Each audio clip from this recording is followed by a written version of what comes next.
Hello， 大家好，我係 Alfred。今晚約咗個靚女去文華廳食飯。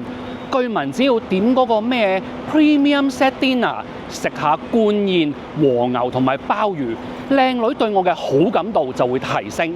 不過有一樣嘢要注意，就係千祈唔好食下飯話要去洗手間，可能會引起不必要嘅誤會啊！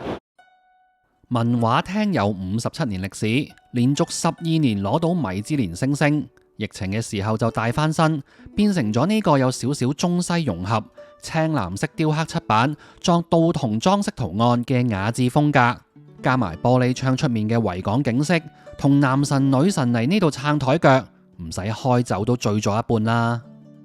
文華廳有單點有套餐，常規套餐有兩款，一款1688，另一款就2388。近期全城熱話嗰單8萬蚊騙案嘅餐單，就係呢個2388嘅文華廳極品御宴。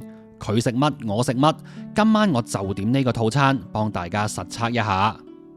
見微知著，坐低望一望啲醬料，頭抽甘甜細膩，豆瓣醬就正正常常。自家製 XO 醬添加咗鹹魚，鹹同辣較為突出，但鮮同香就比較淡薄。琥珀核桃堅果香氣濃厚，甜度恰到好處，可惜糖衣嘅口感唔夠玻璃脆，有啲黏口。造成呢個狀況嘅原因有好多，唔知係前期定後期嘅問題啦。由於唔想食到尾要報警或者問朋友借3張信用卡找數，我今晚係冇開酒嘅，開咗壺茶，100蚊一位。正式開始講下個套餐食啲乜啦。頭盤沖繩溫室小青瓜配日本柚子醋，師傅玩刀工，將青瓜切成超薄片，令汁醬可以更均勻咁同青瓜完全融合，酸酸甜甜嘅味道就好似求學時期嘅 Puppy Love 咁，令人充滿期待同想像。我講緊對後面嘅菜式啊，叉燒係所有對自己有要求嘅中菜館都必須要做好嘅一道菜，而且一定要有自己嘅表現手法。呢度用咗豬上柳，瘦少少得嚟非常鬆軟，調味加咗本地有機農場龍眼蜜，甜度輕盈而且有果香。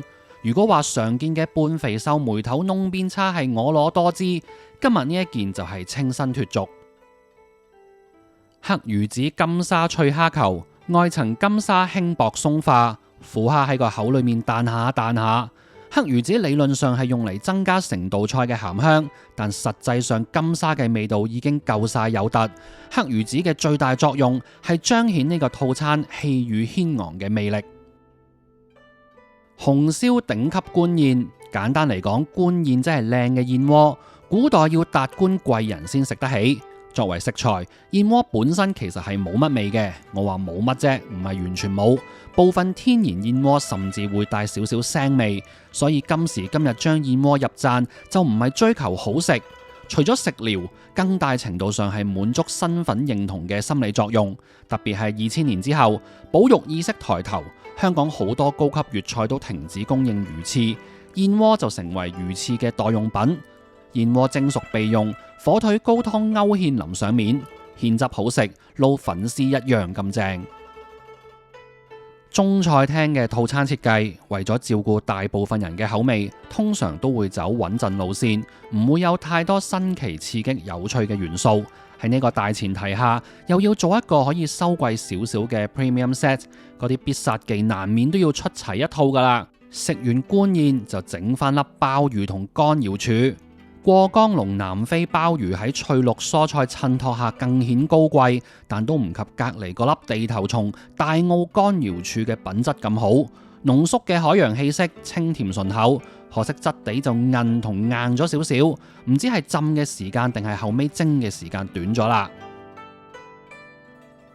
位上套餐又要做蒸魚，斑件就係解決問題嘅方法。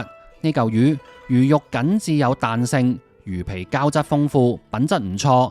上面嘅薑蔥醬稍為增加咗少少風味，又唔會喧賓奪主，拿捏精準。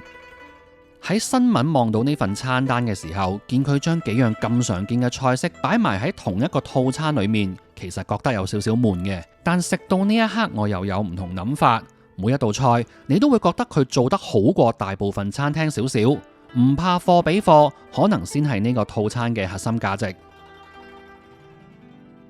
如果話前面幾道菜有啲悶，咁以下落嚟嘅黑椒汁煎澳洲 M9 和牛粒就成功打破悶局。有別於大排檔常見嘅黑椒薯仔牛柳粒，呢道菜就唔係炒嘅，係煎嘅，而且做咗個汁會濕少少。講白啲，就係金鳳花園豉油西餐嗰份鐵板黑椒牛柳，切咗2粒出嚟俾你食。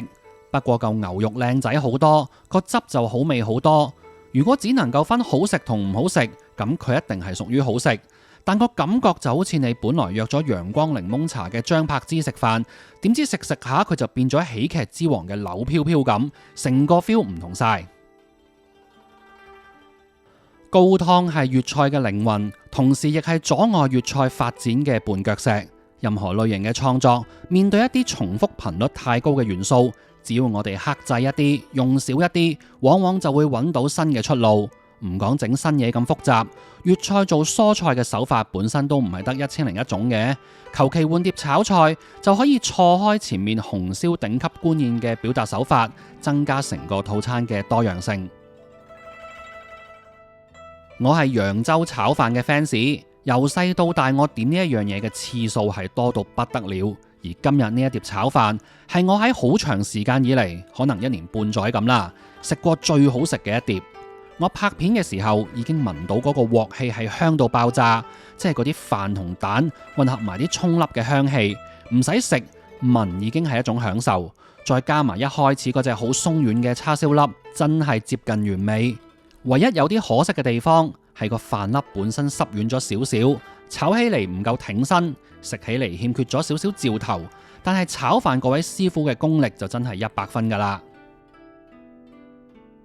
餐牌原本寫香芒凍布甸，但因為今日啲芒果唔靚，就轉咗呢個無花果甘露，即係類似楊枝甘露，但係用上無花果，再加咗啲士多啤梨同海藻珠。喺香水之中，無花果因為有乳香，加上一種類似蜂蜜嘅甜潤感，經常會令人聯想到椰奶。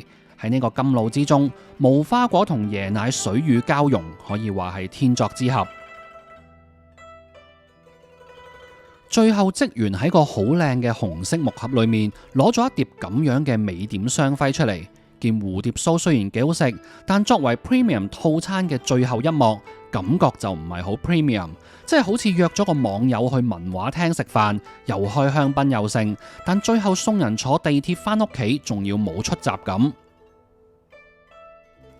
真係唔係間間中菜廳都適合約會㗎。